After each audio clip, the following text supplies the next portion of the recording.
The communist movement, having made a big fanfare for over a century, has brought mankind nothing but war, poverty, brutality, and dictatorship.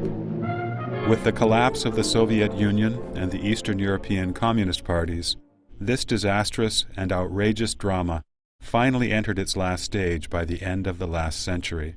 No one, from the people to the General Secretary of the CCP, believes in the myth of communism anymore. The communist regime came into being due to neither divine mandate nor democratic election. Today, with its ideology destroyed, the legitimacy of its reign is facing an unprecedented challenge. The Chinese Communist Party is unwilling to leave the historical stage in accordance with the current of history. Instead, it is using the ruthless methods developed during decades of political campaigns to renew its crazed struggle for legitimacy, revive its dead mandate, and continuously provide a living environment for the parasitic evil specter.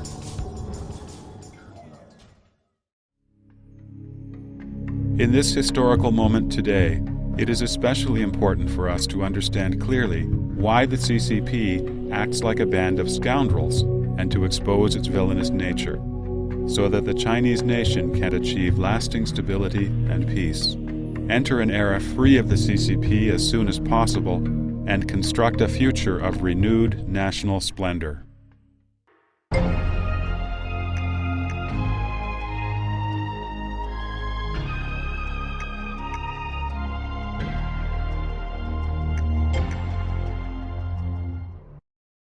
From the policy of improving the treatment for the intellectuals after the Hungarian Revolution in the 1950s, to the policy of plots of land for private use, free markets, and enterprises with responsibility for their own profits and losses, implemented in the rural villages after the Great Famine in the 1960s.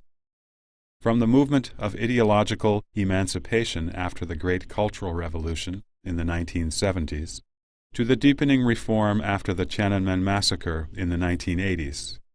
Throughout history, whenever the CCP encountered crises, it would demonstrate some traces of improvement, enticing people to develop illusions about the CCP. Without exception, though, the illusions were shattered time and time again. Today, the CCP has pursued short-term benefits, and in doing so, has produced a show of economic prosperity that has once again persuaded the people to believe in fantasies about the CCP.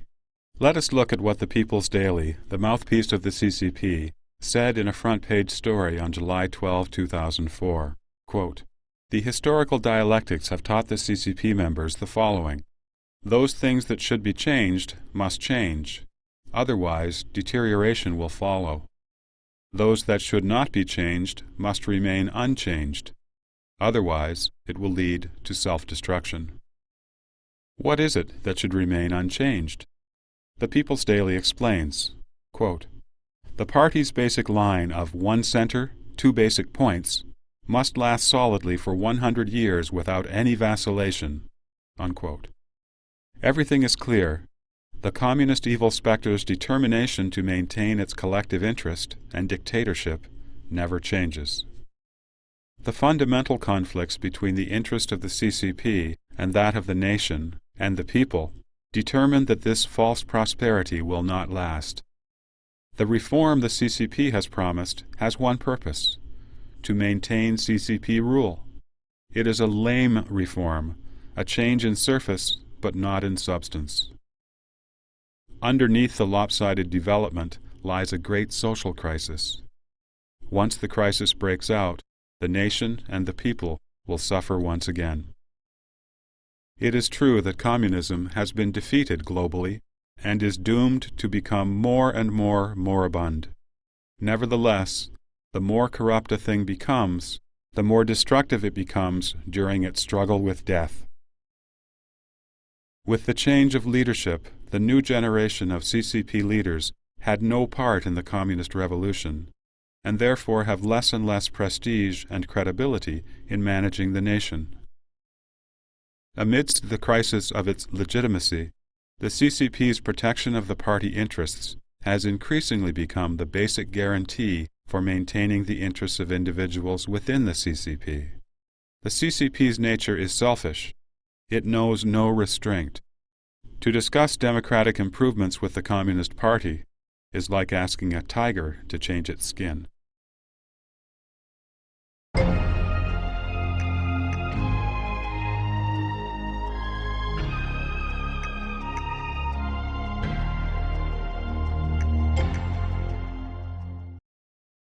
During the conference of the Political Bureau of the CCP Central Committee after the Tiananmen massacre, Deng Xiaoping mentioned two hands, one soft and flexible, and the other hard and stern. This is an analogy for the Communist Party's two-sided strategies. Its softer strategies include propaganda, united fronts, sowing dissension, espionage, instigating rebellion, double-dealing, getting into people's minds, brainwashing, lies and deception, covering up the truth, psychological abuse, and generating an atmosphere of terror. In doing these things, the CCP creates a syndrome of fear inside the people's hearts that leads them to easily forget the party's wrongdoings. These myriad methods could stamp out human nature and foster maliciousness in humanity. The CCP's hard tactics include violence, armed struggle, persecution, political movements, murdering witnesses, kidnapping, suppressing those who have a different opinion, armed attacks, periodic crackdowns, and on and on. These aggressive methods create and perpetuate terror. In practice, the CCP uses both soft and hard methods concurrently. Sometimes they would be relaxed in some instances, while strict in others. Or they would be relaxed on the outside, while stiff in their internal affairs. In a relaxed atmosphere, the CCP encountered the expression of different opinions. But, as if luring a snake out of its hole, those who did speak up would only be persecuted in the following period of strict control. A veteran official who had suffered torments in the Yan'an rectification movement recalled that when he was under intense pressure and was dragged and forced to confess, the only thing he could do was to betray his own conscience and make up lies. At first, he felt bad to be implicating and framing his fellow comrades. He hated himself so much that he wanted to end his own life. Coincidentally, a gun had been placed on the table. He grabbed it, pointed it at his head, and pulled the trigger. But the gun had no bullets. The person who investigated him walked in and said, "It's good that you admitted what you've done was wrong. The party's policies are lenient." The CCP always first puts one in a death trap and then enjoys one's every pain and humiliation.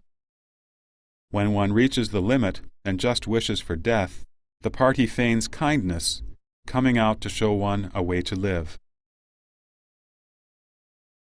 It is said, "Better a live coward than a dead hero." One becomes grateful to the party as one's savior. According to modern medical studies, many victims of intense pressure and isolation fall prey to an abnormal sense of dependency on their captors. This is called the Stockholm Syndrome. The victim's moods, happiness or anger, joy or sorrow, are dictated by those of their captors. The slightest favor for the victims will be received with great gratitude. There are accounts in which the victims develop love for their captors. This psychological phenomenon has been long used successfully by the CCP, both against its enemies and in controlling and remolding the minds of its citizens. The experience of China's last emperor, Puyi, was similar to this officer's. Imprisoned in the CCP cells and seeing people killed one after another, he thought that he would die soon. In order to live, he allowed himself to be brainwashed and cooperated with the prison guards. Later, he wrote an autobiography called the first half of my life, which was used by the CCP as a successful example of ideological remolding.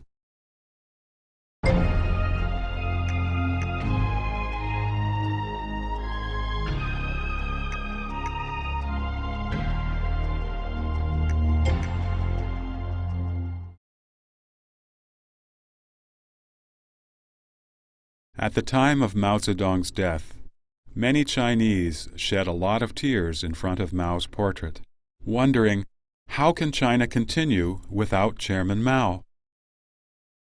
Ironically, 20 years later, now that the Communist Party has lost the legitimacy to rule the country, the CCP has spread a new round of propaganda, trying to make the people again worry. What would China do without the Communist Party? In reality, the CCP's all-pervasive political control has so deeply branded the current Chinese culture and the Chinese mindsets that even the criteria with which the Chinese people judge the CCP have the mark of the CCP, or have even come from the CCP.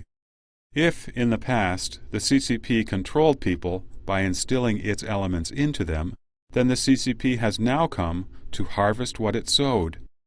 Since the things instilled in people's minds have been digested and absorbed into their very cells, people think following CCP logic and put themselves in the CCP's shoes in judging right and wrong.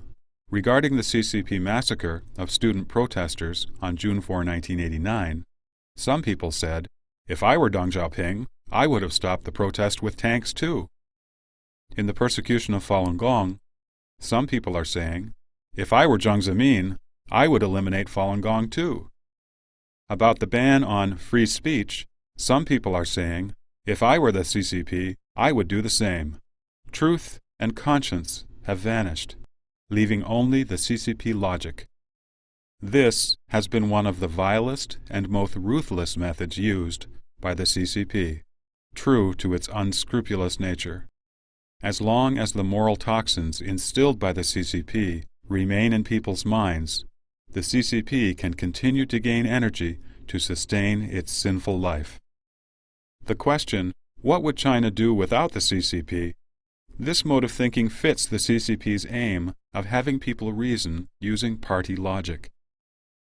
The decades of CCP propaganda have trained people to think of the party as their mother. The omnipresent CCP politics have rendered people unable to even conceive of living without the CCP. Without Mao Zedong, China did not fall. Will China collapse without the CCP? The CCP's claim to legitimacy lies in the economic development over the past 20-some years.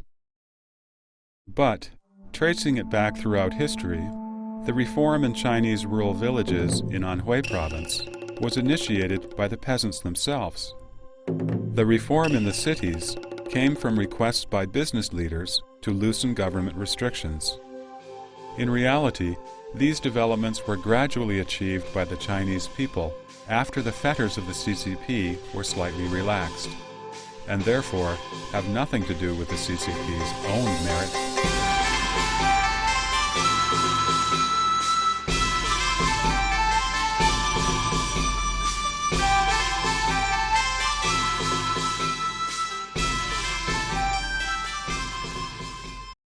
There are two supervisory systems in China. One is the administrative system, and the other is the party system. The administrative system exists to solve social problems and to facilitate the development of society. But the party system, which does not attend to its proper duties, attaches to the administrative system as a parasitic evil specter, controlling the administrative system and taking credit for the achievements of people's hard work. It has become a malignant tumor growing in the Chinese society.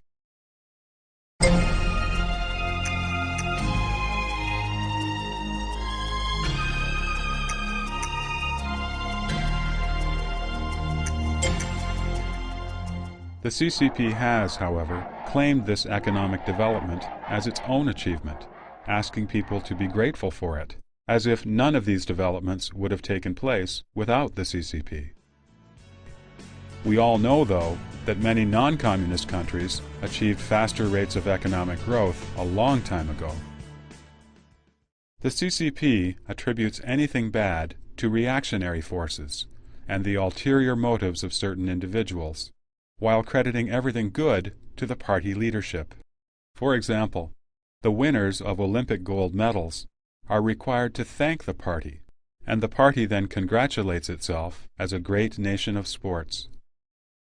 China suffered a great deal in the SARS epidemic, but the party mouthpiece, the People's Daily, reported that China defeated the virus by, quote, relying on the party's basic theory, basic line, basic principle, and basic experience, unquote. The launch of China's spaceship, Shenzhou 5, was accomplished with the help of professionals in science and technology, but the CCP used it as evidence to prove that only the CCP could lead the Chinese people to enter the ranks of the powerful countries in the world. As for China's hosting of the 2008 Olympic Games, what was in reality an olive branch given by Western countries to encourage China to improve its human rights, the CCP uses the Games to enhance its claims to legitimacy and to provide a pretext for suppressing the Chinese people. Even the wrongdoing that the CCP commits can be turned into something good to serve the party's purposes. In the early 1990s, for example, the selling of blood became popular in mainland China. The county and town governments made slogans such as, "If you want to be comparatively well off, just go sell your blood." Another was, "Selling blood is honorable." They contrived these slogans to encourage peasants to sell their blood. In the poor rural villages, sanitary conditions are very bad, and there is usually no medical examination prior to drawing the blood.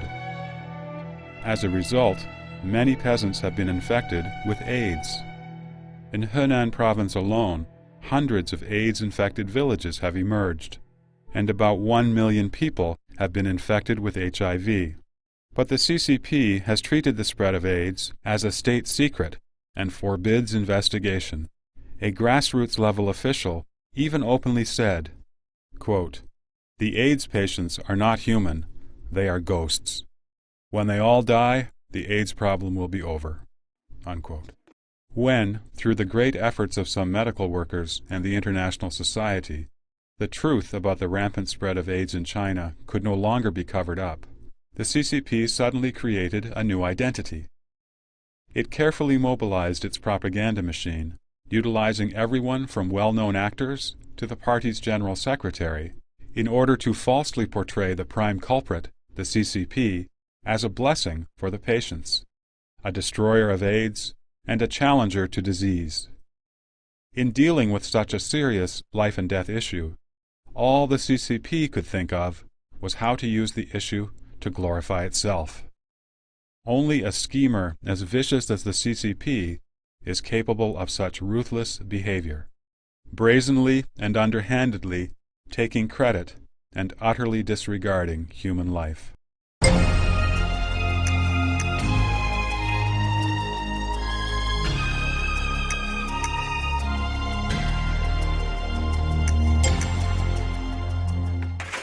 In fact, China's economic improvement has nothing to do with the CCP. In order to maintain its rule, the CCP carried out the policies of reform and opening up in the 1980s.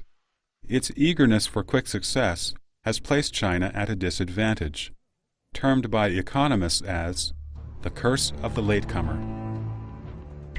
The concept of the curse of the latecomer, or as some other scholars call it, the latecomer advantage, refers to the fact that underdeveloped countries, which set out late for development, can imitate the developed countries in many aspects.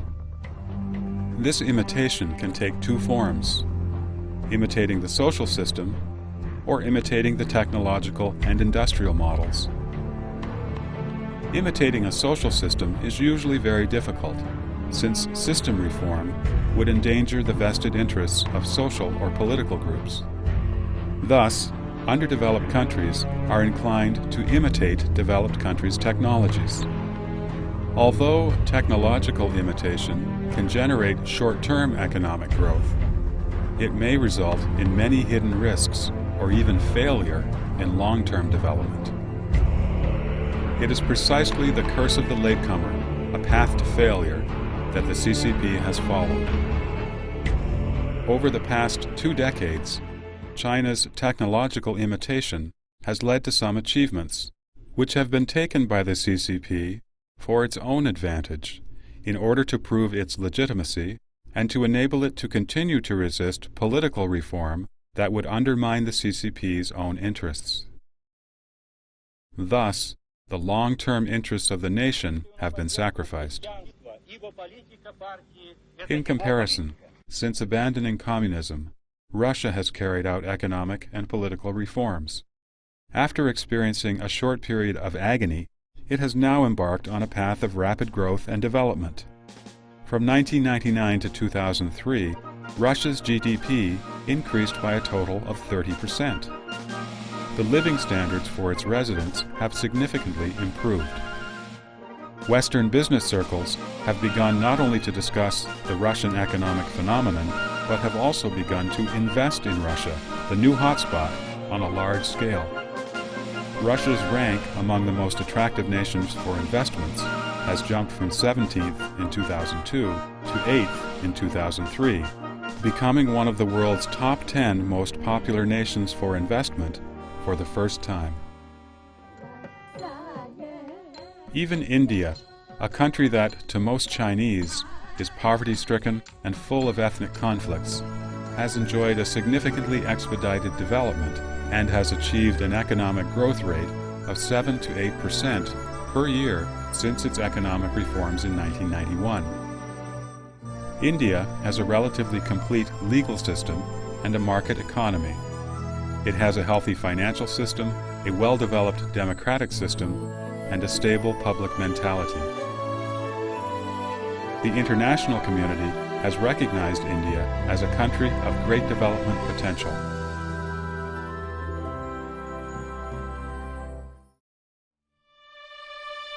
On the other hand, the CCP engages in economic reform without political reform. The resulting false appearance of an economy that flourishes in the short run has hindered the advancement of society. The partial reforms have caused an increasing imbalance in Chinese society and sharpened social conflicts. The financial gains people are achieving are not protected by stable social systems.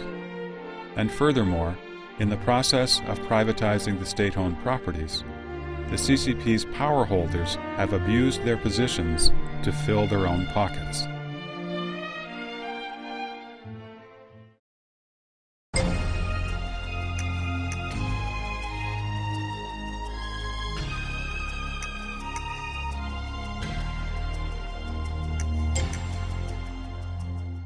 While the CCP constantly brags about its economic advancement, in reality, China's economy today ranks lower in the world than during Qianlong's reign in the Qing dynasty.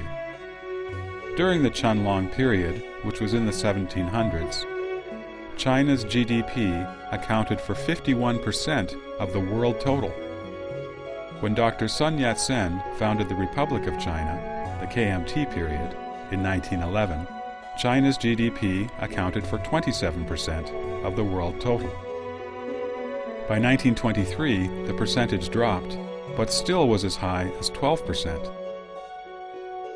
In 1949, when the CCP took control, the percentage was 5.7%. But in 2003, China's GDP was less than 4% of the world's total. In contrast to the economic decline during the KMT period, that was caused by several decades of war, the continuing economic decline during the CCP reign occurred during times of peace. The rapid economic growth in the past 20 years is, to a large extent, built on the excessive use or even waste of resources and has been gained at the cost of environmental destruction. According to Xinhua News Agency, in 2003, China contributed less than 4% to the world economy, but its consumption of steel, cement, and other materials amounted to 1/3 of the total global consumption. A considerable portion of China's GDP is achieved by squandering the resources and opportunities that should be left to future generations. From the 1980s to the end of the 1990s, desertification in China has increased from a little over 1,000 to 2,460 square kilometers.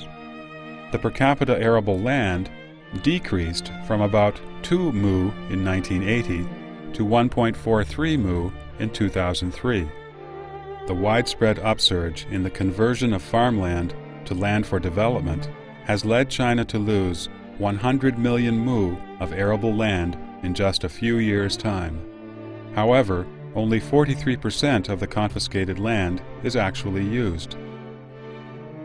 Currently, the total amount of wastewater discharge is 44 billion tons, exceeding the environmental capacity by 82%. In the 7 major river systems, over 40% of the water is not suitable for drinking by humans or livestock. 75% of the lakes are so polluted as to produce various degrees of eutrophication. The direct result of eutrophication in the lakes is the large-scale death of fish populations. It also has adverse effects on industry, personal health, and the water used for irrigation. The conflicts between man and nature in China have never been as intense as they are today. Neither China nor the world can withstand such unhealthy growth. Deluded by the superficial splendor of high-rises and mansions, people are unaware of the impending ecological crisis. Once the time comes for nature to exact its toll on human beings, however, it will bring disastrous consequences to the Chinese nation.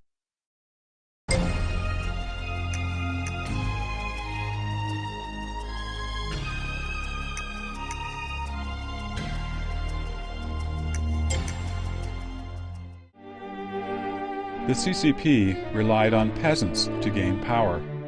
The rural residents in the CCP-controlled areas, in the early stage of its build-up, devoted all they had to the CCP. But since the CCP obtained control of the country, peasants have experienced severe discrimination. After the CCP established the government, it set up a very unfair system, the residential registration system. This system arbitrarily classifies people into rural and urban populations, creating an unreasonable separation and opposition within the country. Peasants have no medical insurance, no unemployment welfare, no retirement pensions, and cannot take loans from banks. Peasants are not only the most impoverished class in China, they also carry the heaviest tax burden. Peasants need to pay a mandatory provident fund, public welfare fund, administrative management fund, extra education fee, birth control fee, militia organization and training fees, country road construction fees, military service compensation fees, and in addition to all these, they are also required to sell a portion of the grains they produce to the state at an artificially low fixed rate. They must pay agricultural tax, land tax, special local produce tax, and butchery tax, in addition to numerous other levies. In contrast, the urban population does not pay these taxes and fees. In a tree farm in eastern Sichuan province, upper-level authorities distributed 500,000 yuan for a reforestation project. The leaders of the tree farm put the first 200,000 yuan into their own pockets and allocated the remaining 300,000 yuan to tree planting. But when passing through each level of the government, more and more of the money was taken away, and in the end very little was left for the peasants who did the actual tree planting. Those in the government didn't need to worry about the peasants refusing to work on the project, though. The peasants were so impoverished that they would work for very little money. This is one of the reasons that products made in China are so cheap.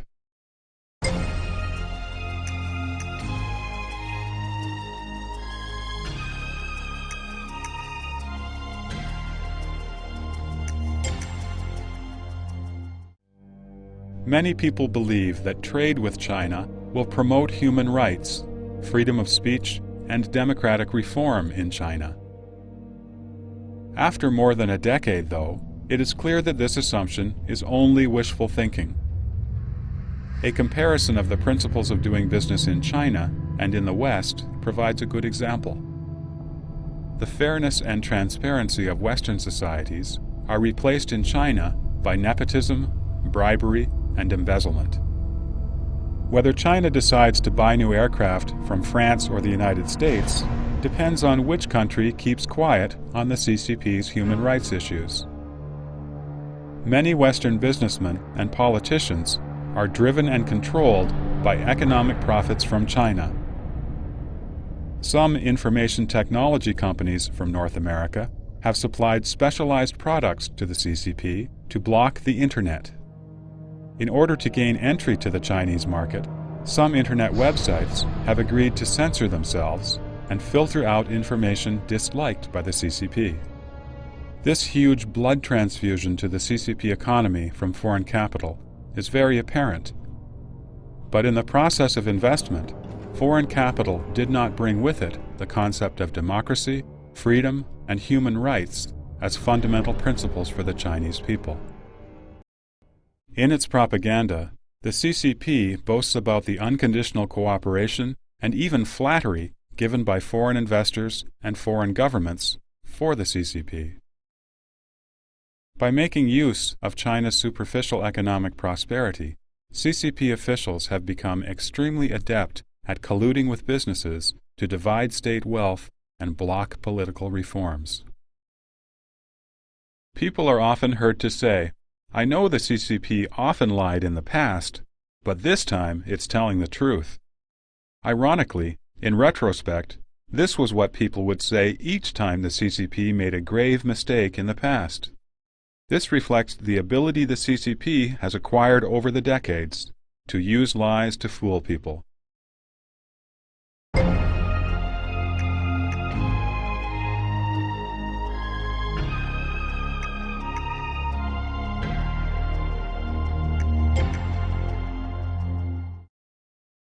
People have developed some resistance to the CCP's tall tales. In response, the CCP's fabrication and propaganda have become more subtle and professional. Evolving from the slogan-type propaganda of the past, the CCP's lies have now become more refined and subtle.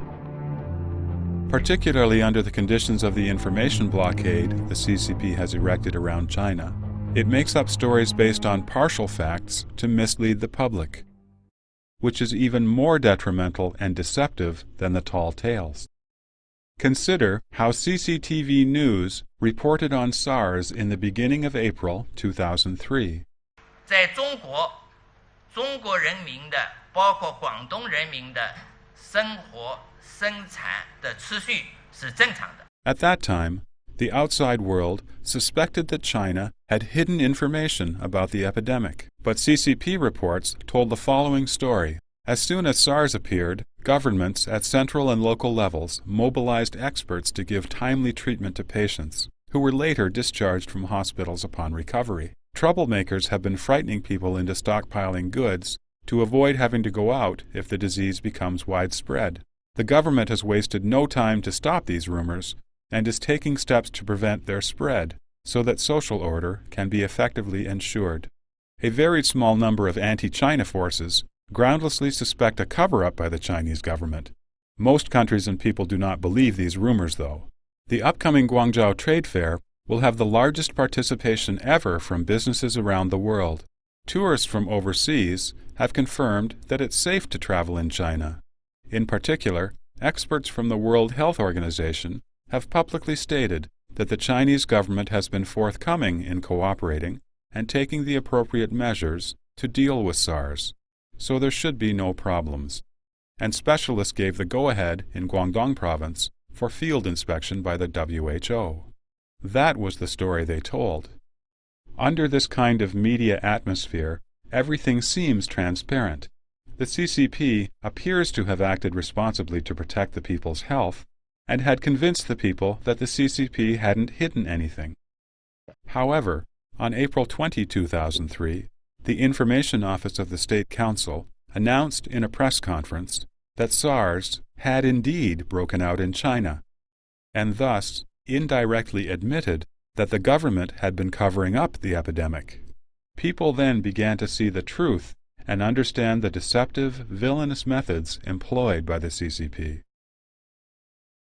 With respect to the general election in Taiwan, using the same subtle and refined approach, the CCP suggested that a presidential election would lead to disaster, a surge in the suicide rate, collapsing stock markets, an increase in so-called weird diseases, mental disorders, outmigration of the island inhabitants, family feuds, a callous attitude toward life, a depressed market, indiscriminate shooting in the streets, protests and demonstrations, a siege on the presidential building, social unrest, political farce, and so on.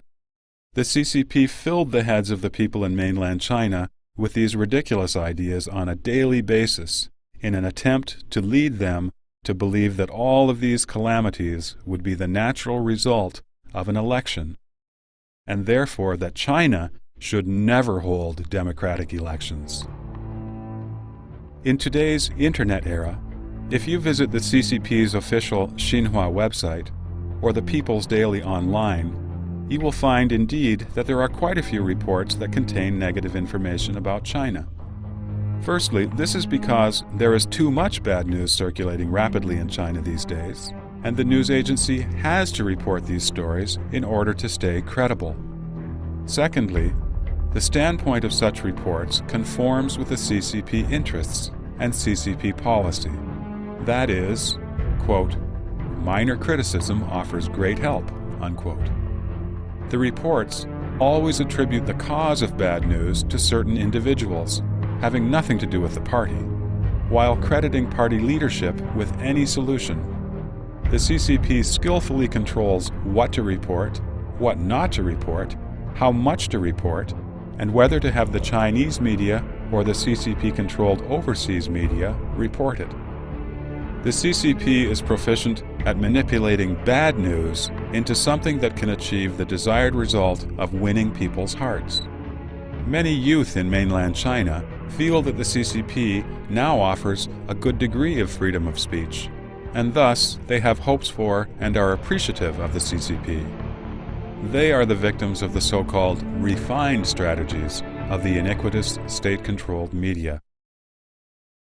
Moreover, by creating a chaotic situation in the Chinese society and then giving it some media exposure, the CCP can convince people that only the CCP could control such a chaotic society and can thus manipulate the people into endorsing CCP rule. From live interviews to vivid cultural performances, from touching historical dramas to a great variety of life commentary programs, the CCP's brainwashing propaganda over the past 20 years has become more refined and subtle in cheating. And it is no wonder that so many Chinese have been misled. The CCP's villainous propaganda has been so deceptive that the victims willingly believe in the lies. Even worse, the CCP, which strictly controls media freedom, makes use of overseas and other countries' freedom of speech. It extends its propaganda from mainland China to everywhere around the world, penetrating many aspects of society, from organizations to popular culture and the media. The CCP-controlled CCTV can broadcast in the United States 24 hours a day. The People's Daily can publish in the United States, not only in the Chinese version, but also in English. It can promote CCP policy to overseas Chinese and mainstream Western populations, and in time, carry out its so-called United Front smokescreen strategy. After reading several years of nationalist propaganda on the overseas version of the People's Daily, some older overseas Chinese, who dare not go back to live in China, love the CCP even more than the people in mainland China. Most media sources from outside China are only allowed to broadcast entertainment programs inside mainland China. On one side, the CCP curses democracy and freedom in its own land, and on the other side, it has never stopped taking advantage of other people's democracy and freedom in other countries. The CCP even complains fiercely when other countries restrict airtime for the CCP's unfair propaganda. If the CCP is not a villain, what else could it be?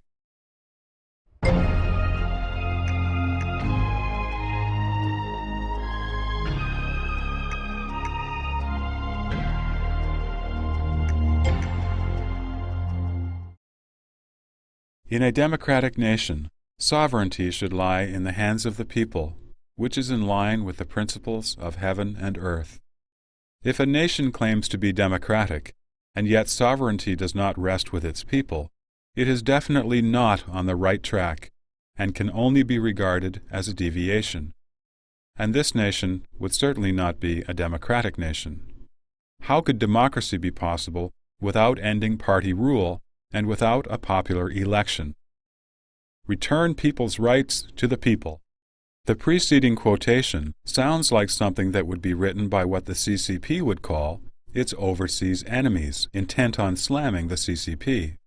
In fact, the statement comes from an article in the Xinhua Daily, the official CCP newspaper, from September 27, 1945. The CCP, which had once trumpeted popular election and demanded a return of people's rights to the people, has treated the right to vote as taboo since it usurped power in 1949. The people, who are supposed to be the masters and owners of the state, have no rights whatsoever to make their own decisions. If you fancy that what's done is done, and that the evil CCP cult that has flourished on murder and has ruled China with lies will reform itself, will become benevolent, and will be willing to return people's rights to them, then you are wrong. Let us hear what the People's Daily, the CCP mouthpiece, had to say on November 23, 2004, 60 years after the public statement mentioned a moment ago. Quote, "A steadfast control of ideology is the essential ideological and political foundation for consolidating the party's rule." Unquote. When renowned CBS correspondent Mike Wallace interviewed Jiang Zemin in the year 2000, he asked Jiang why China had not conducted popular elections. Jiang's response: "The quality of the people in China is very poor." However, as early as February 25, 1939, the CCP cried out in its Xinhua Daily, "The KMT thinks that democratic politics in China are not to be realized today, but some years down the road. They hope that democratic politics will wait until the knowledge and education levels of the Chinese people reach those of the bourgeois democratic countries in Europe and America." The article then continued, "Only under the democratic system will it become easier to educate and train the people." The hypocritical difference between what Xinhua said in 1939 and what Jiang Zemin said in 2000 reflects the true picture of the CCP's sinful nature.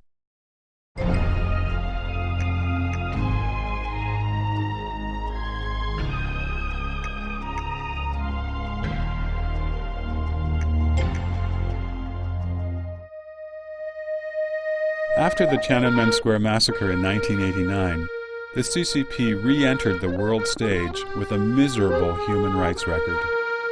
History gave the CCP a choice. Either it could respect its people and truly improve human rights, or it could continue to commit abuses inside China while pretending to the outside world to respect human rights in order to evade international condemnation. Unfortunately, consistent with its despotic nature, the CCP chose the second path without hesitation. It gathered together and sustained a large number of unscrupulous but talented people in the scientific and religious fields, and specifically directed them to publish deceptive propaganda overseas. The purpose: to promote the CCP's feigned progress in human rights. Basic human rights issues, such as freedom of speech and the right to knowledge, were shoved into the background over claimed improvements in the so-called right to survive. The CCP concocted a range of rights fallacies and simultaneously tried to deceive the Chinese people and Western democracies by playing games with human rights. Article 35 of China's Constitution stipulates that citizens of the People's Republic of China have the freedoms of expression, publication, assembly, association, protest, and demonstration. However, the appeals of Falun Gong practitioners and several other groups have been treated as if they are illegal. Since 2004, some civilian groups have applied to demonstrate in Beijing on many occasions.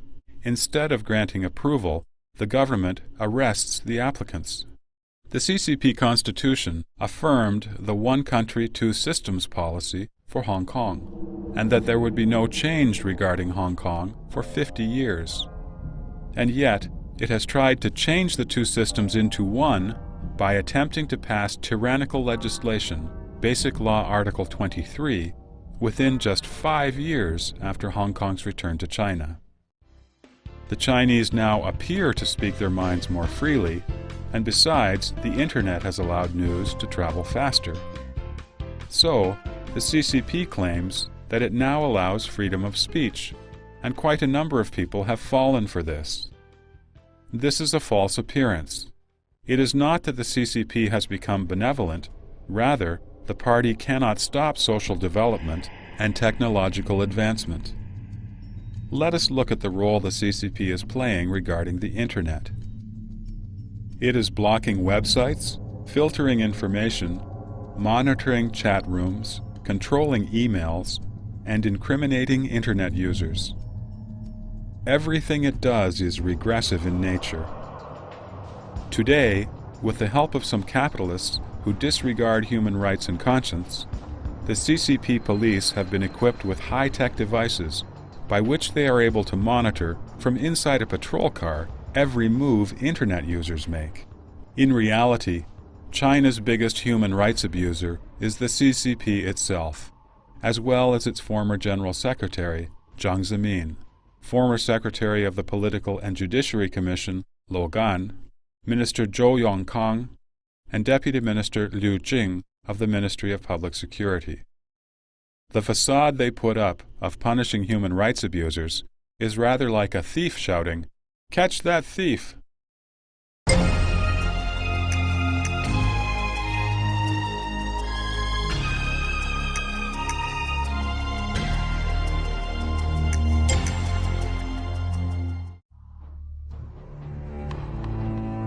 To this day, to protect the gains of special interest groups, the CCP has, on one hand, eliminated their previous facade and completely abandoned the workers, peasants, and the populace.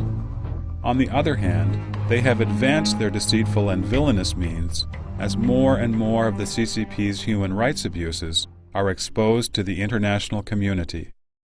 The CCP has used popular vocabulary such as the rule of law, the free market, for the people, and reform to confuse people. Their primary means of deceiving people include the following. 1. Making laws and regulations in violation of the Chinese Constitution. Laws and regulations in violation of the Constitution are passed on to law enforcement personnel at various levels to provide a legal basis to be used to obstruct the people from their efforts to stop persecution, to gain freedom, and to uphold human rights. 2. Non-political problems are handled with political means. A simple social problem might be treated very seriously, as if someone was trying to take the people away from the party, or bring down the entire party in the country, create turmoil. They might even be labeled as enemy forces. The party would then use propaganda to incite the public to hate anyone with an opinion differing from that of the party. 3. Political issues are managed with underhanded means. The CCP's latest ploy for attacking pro-democracy citizens and independent-thinking intellectuals is to set up traps in order to imprison them.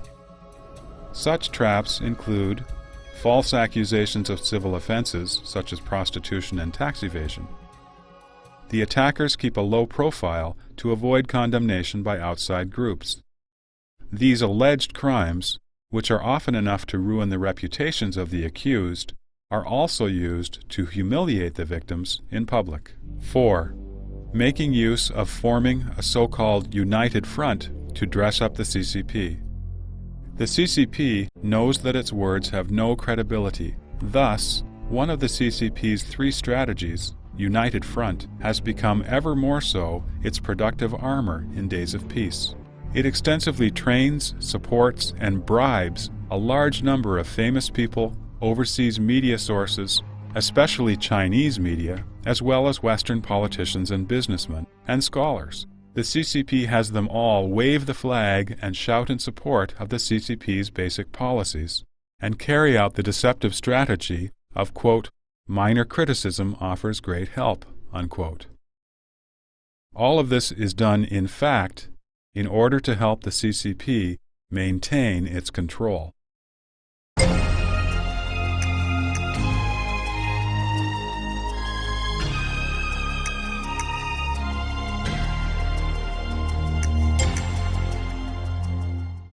Many people know and dislike the CCP's Machiavellian behavior and loathe its struggles and deceptions, but at the same time they fear the CCP's political movements and the resulting turmoil, and fear chaos will visit China again. Thus, once the CCP threatens people with turmoil, people fall into silent acceptance of the CCP rule and feel helpless in the face of the CCP's despotic power. In reality, who is the biggest source of instability? It is the CCP that specializes in tyranny. The CCP, with its several million troops and armed police, is the real source of turmoil. Ordinary citizens have neither the cause nor the capability to initiate turmoil. Only the regressive CCP would be so reckless as to bring the country into turmoil at any hint of change. The CCP policies of stability overrides everything else and nipping the buds of all unstable elements, these slogans have become the theoretical basis for the CCP to suppress people. The CCP instigates turmoil and then, in turn, uses the chaos it created to coerce the people. This is a common action of all villains. In the issue of the Tiananmen Square massacre, facing those that were killed in the massacre, the CCP and its cohorts did not reflect on whether they were guilty of killing. Instead, they rhetorically asked society, and let the people choose, which one is better, suppression of the students, or internal disorder that may lead to civil war? What does this act show? It can only illustrate the shamelessness of the villainous nature of the CCP. The CCP is in control of the entire state machine and all means of propaganda. In other words, the 1.3 billion Chinese people are held hostage by the CCP. With the 1.3 billion hostages in hand, the CCP can always argue its hostage theory, that if it does not suppress a certain group of people, the whole nation can end up in turmoil or disaster.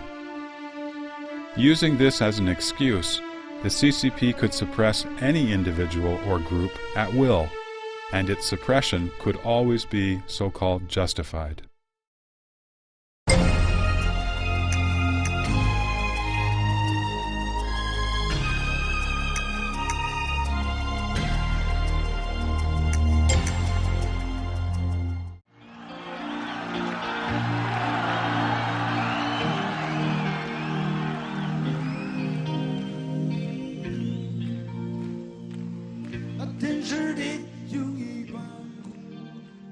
Many Chinese people feel that they now enjoy more freedom than before so they hold out hope for the prospect of the CCP's improvement.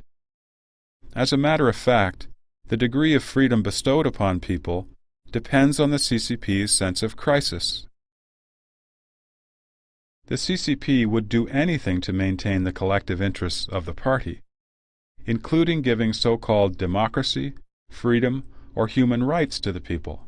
However, under the CCP leadership, the so-called freedom bestowed by the CCP is not protected by any legislation. Such freedom is purely a tool to deceive and control people amidst the international trend toward democracy. In essence, this freedom is an irreconcilable conflict with the CCP dictatorship. Once such a conflict is beyond the CCP's tolerance level, it could take back all the freedom instantaneously. In the history of the CCP, there were several periods during which speech was relatively free, with each one followed by a period of strict control. Such cyclical patterns occur throughout the history of the CCP, further demonstrating the CCP's iniquitous nature. So, we should not mistakenly think that the CCP has changed by itself, even if we see some signs of its improving human rights. In history, when the CCP struggled to overthrow the KMT government, it pretended to be fighting for democracy for the nation. The CCP's villainous nature is such that any promise it makes cannot be trusted.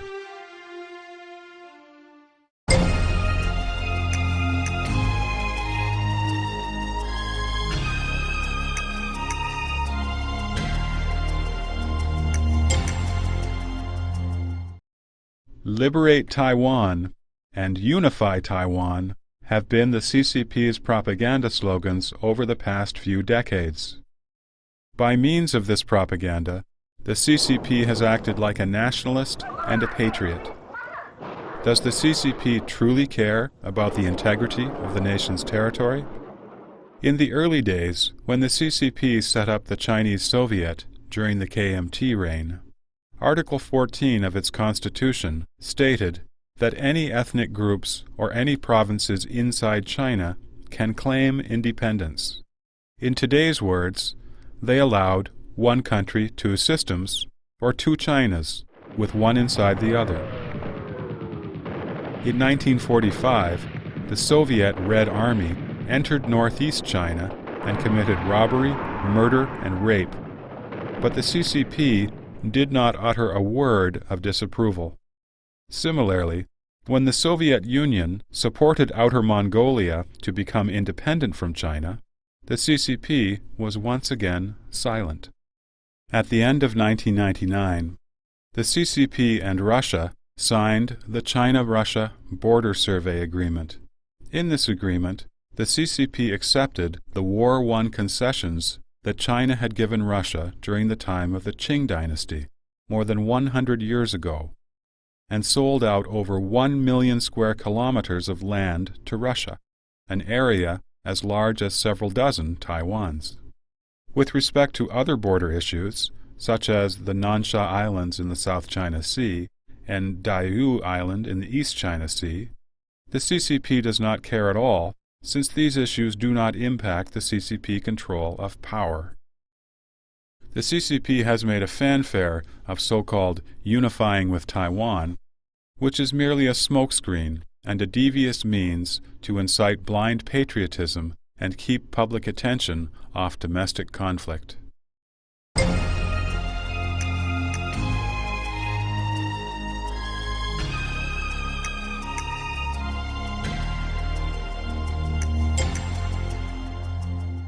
What will you take to that office thinking a government should always be monitored. In democratic countries, the separation of powers plus the freedoms of speech and the press are good mechanisms for surveillance. Religious beliefs provide additional moral restraint. The CCP promotes atheism. Hence, there is no divine nature to morally restrain its behavior. The CCP is a dictatorship. Hence, there is no law to restrain it politically. As a result, the CCP is totally reckless and unrestrained when it acts out of its tyrannical and villainous nature. According to the CCP, who monitors it? The CCP says, "The CCP monitors itself." This is the slogan the CCP has used to deceive the public for decades. In earlier times, it was called self-criticism, and later self-surveillance, and self-perfecting the party's leadership, and more recently, it's been known as self-enhancing the party's governing capacity. The CCP emphasizes the superpower it has for so-called self-improvement. Actually, without moral and legal restraint, the CCP's self-improvement amounts to the traditional Chinese saying of demons emerging from one's own heart. Even though the CCP established the Central Disciplinary Inspection Committee and the Office for Appeals and the like, these organizations are merely for show. They are pretty, yet useless, flower vases that confuse and mislead the people. They are only an excuse the CCP uses to avoid external surveillance and to refuse to lift a ban on free press and a ban on free political parties. Political scoundrels use this trick to fool the people and to protect the CCP's power and the interests of the ruling group.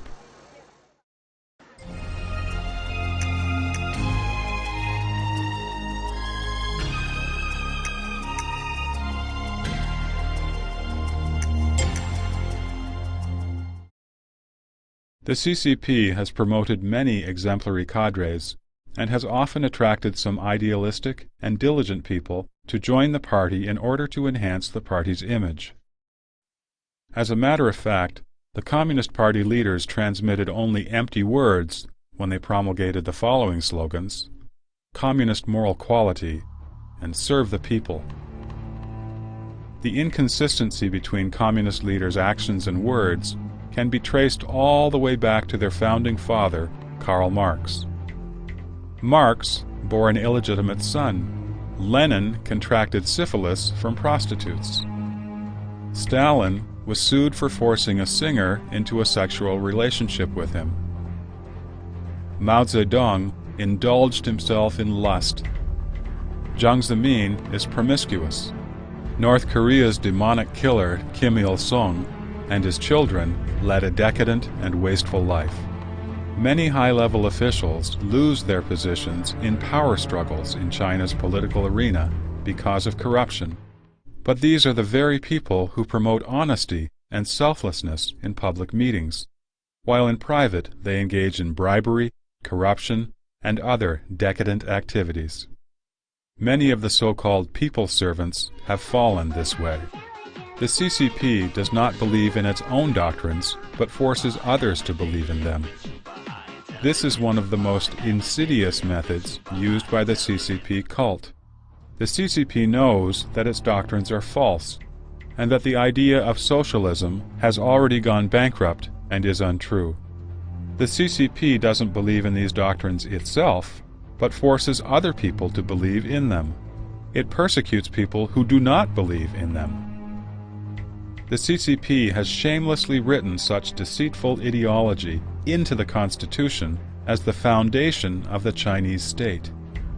The CCP treats such superfluous slogans as intricate, profound theories and requires the whole country to study them. In daily life, ordinary people in China loathe the empty political study sessions. Increasingly, the Chinese people have their own ways of dealing with these political matters, since everyone knows that they are just deceptive games. But no one, neither the speakers nor the listeners at these political meetings, would speak openly about such deception. This is like an open secret. Everyone knows the game, but no one will discuss it in the open. People call this phenomenon sincere pretension.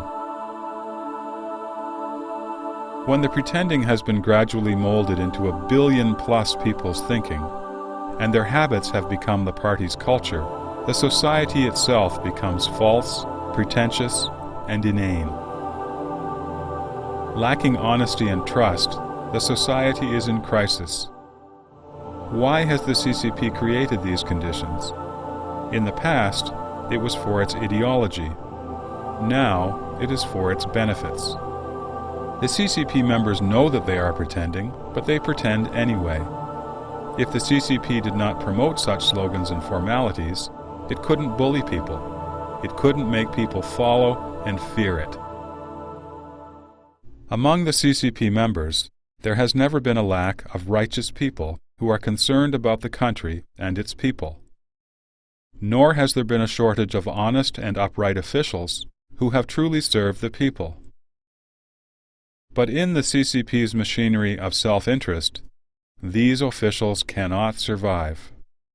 Under constant pressure to so-called submit humanity to party nature, they often find it impossible to continue, risk being removed from positions, or worse, become corrupt themselves. The Chinese people have personally experienced and deeply felt the CCP's brutal regime and have developed a profound fear of the CCP's violence. Therefore, the people dare not uphold justice and no longer even believe in the heavenly laws. First, they submit themselves to the CCP's power, and gradually they become unfeeling and unconcerned about matters not affecting themselves. Even the logic of their thinking has been consciously molded to succumb to the CCP. This is the result of the CCP's mob-like nature.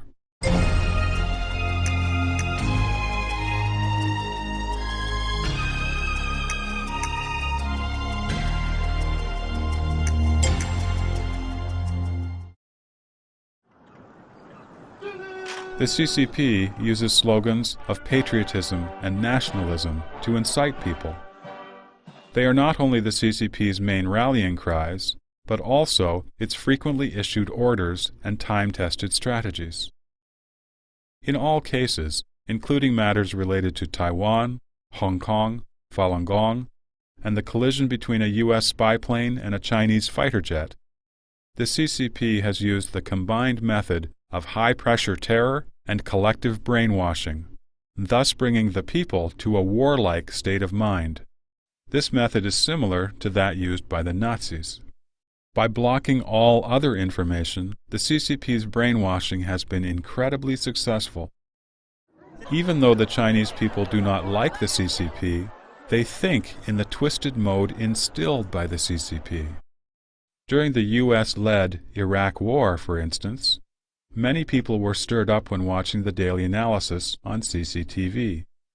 They felt a strong sense of hatred and anger, vengeance and a desire to fight, while at the same time cursing yet another war.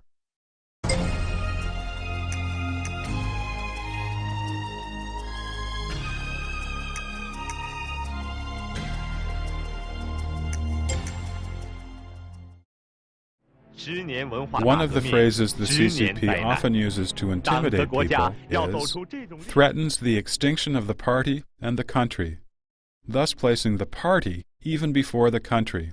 The founding principle of the CCP's China is, there would be no new China without the CCP. From childhood, people were educated to listen to the party and behave like good children of the party. They sang praises to the party, even told, I consider the party as my mother. O party, my dear mother, the saving grace of the party is deeper than the ocean. Love for my father and mother cannot surpass love for the party. The people would go and fight wherever the party pointed them.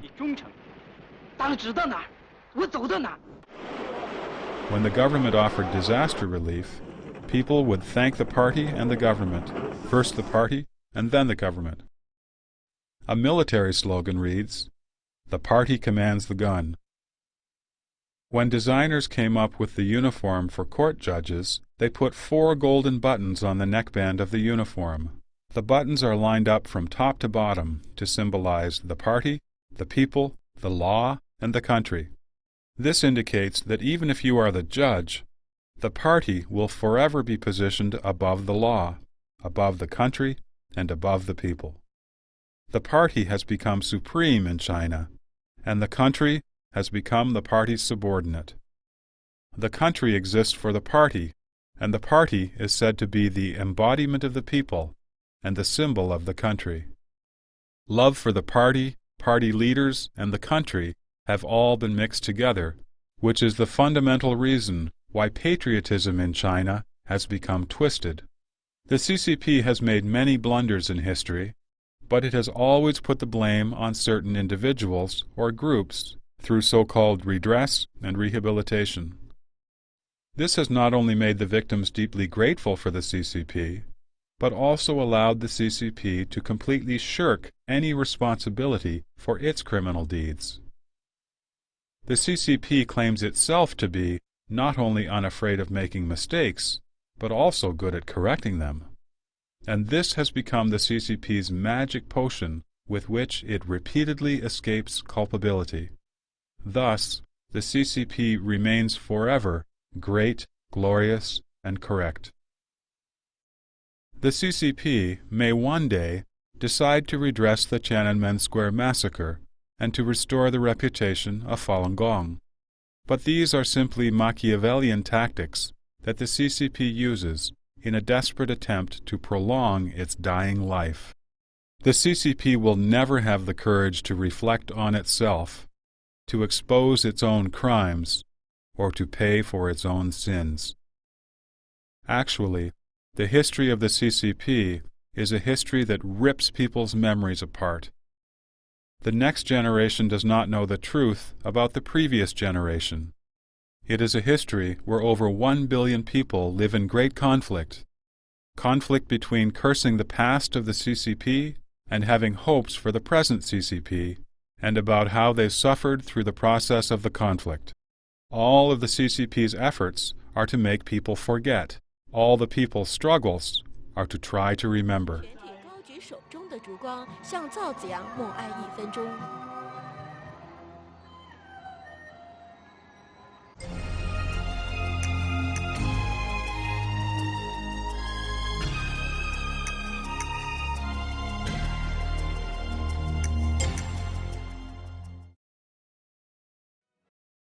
The CCP claimed all along that it owes its success in China's revolution to the integration of Marxism-Leninism with the concrete reality of Chinese revolution. The CCP has frequently abused the term characteristic as an ideological support for its capricious and villainous policies. Another iniquitous characteristic of the CCP is manifest in its changing the definition of cultural concepts, and then using these revised definitions to criticize and control people. These so-called Chinese characteristics have become a euphemism for the CCP's villainous characteristics. The goal of the CCP's revolution was to realize public ownership of the means of production, but capitalism has now returned. Only now it's become a part of the CCP itself. While the CCP speaks about the so-called distribution according to contribution, the process of so-called allowing some people to get rich first has been accomplished along with distribution according to power. The CCP uses a disguise of serving the people wholeheartedly to deceive those who hold these ideals, then completely brainwashes and controls them, gradually changing them into docile tools who so-called serve the party wholeheartedly and who dare not speak up for the people. With the so-called Chinese characteristics, China's crippled capitalism was transformed into socialism. Unemployment became waiting for employment. Being laid off from work became off-duty. Poverty became the initial stage of socialism, and human rights and freedom of speech and belief were reduced to the mere right to survive. Under the iniquitous banner of Chinese characteristics, the CCP only achieved ridicule and absurdity.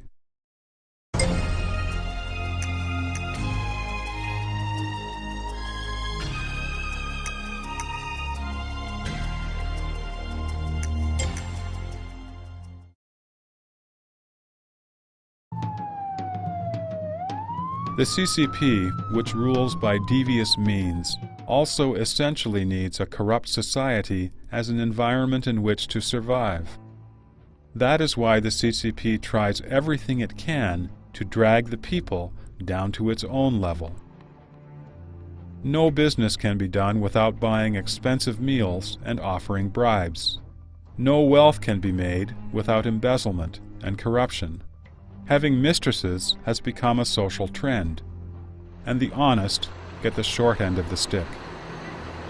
The whole society only looks to money, allowing the CCP to share its original sin with its people, and attempt to turn the Chinese people into schemers to various degrees. Such a society is the environment in which the CCP feels the most secure. In the beginning of the 1990s, there was a popular saying in China, "I am a ruffian and I'm afraid of no one." This is the pitiful consequence of several decades of the CCP's iniquitous rule and of its imposing corruption on the nation. Accompanying the fake prosperity of China's economy is the rapidly declining morality in all areas of society. Corruption, malice, and degenerating social norms are commonplace. There is no longer any basic trust among the people. This is how the CCP's deceitful nature is eradicating the moral foundation that has long sustained the Chinese people.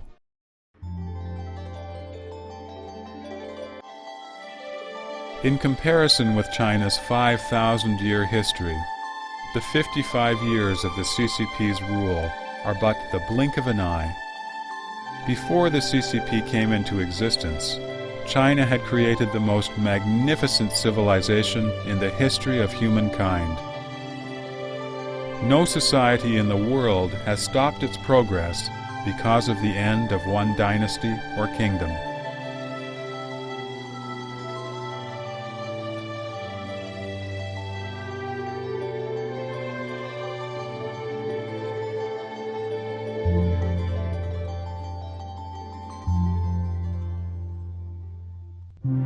What will China's future be? What direction will China take? Such serious questions are too complicated to discuss in a few words. However, one thing is for certain. If there is no renewal of the nation's morality, if there is no restoration of a harmonious relationship between humans and nature, and between humans and heaven and earth, if there is no faith or culture for a peaceful coexistence among humans, it will be impossible for the Chinese nation to have a bright future.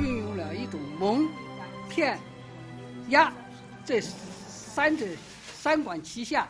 你假如多了大纪元这个酒瓶以后，你跳出去，对吧？自己把中国共产党的这一套拿掉之后，你会发现啊，原来我是彻底上当，我连思想自然反应都是共产党的那一套。如果大纪元退党网上允许的话，我帮我父亲退出这个共产党。我想这个酒瓶实际上解开了我的谜。 To eliminate from our lives the iniquitous doctrines instilled by the CCP, to discern the CCP's utterly unscrupulous nature, and to restore our human nature and conscience. This is the first and essential step on the path toward a smooth transition to a society free from the Communist Party. Whether this path can be walked steadily and peacefully will depend on the changes made in the heart of every Chinese citizen. Even though the CCP appears to possess all the resources and violent apparatus in the country, if every citizen believes in the power of the truth and safeguards morality, the evil specter of the CCP will lose the foundation for its existence. All resources may instantly return to the hands of the just. That is when the rebirth of China will take place. Only without the Chinese Communist Party will there be a new China. Only without the Chinese Communist Party does China have hope.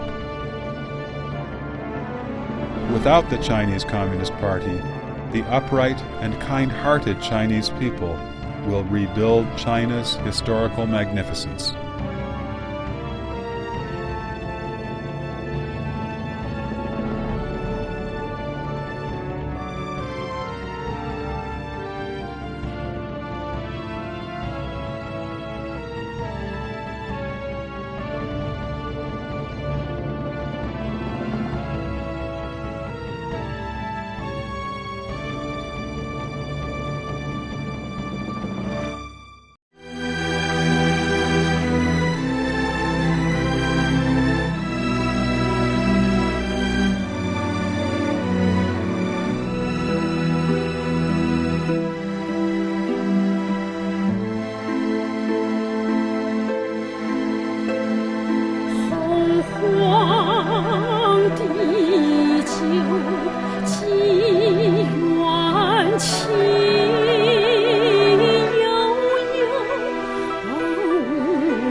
归正道，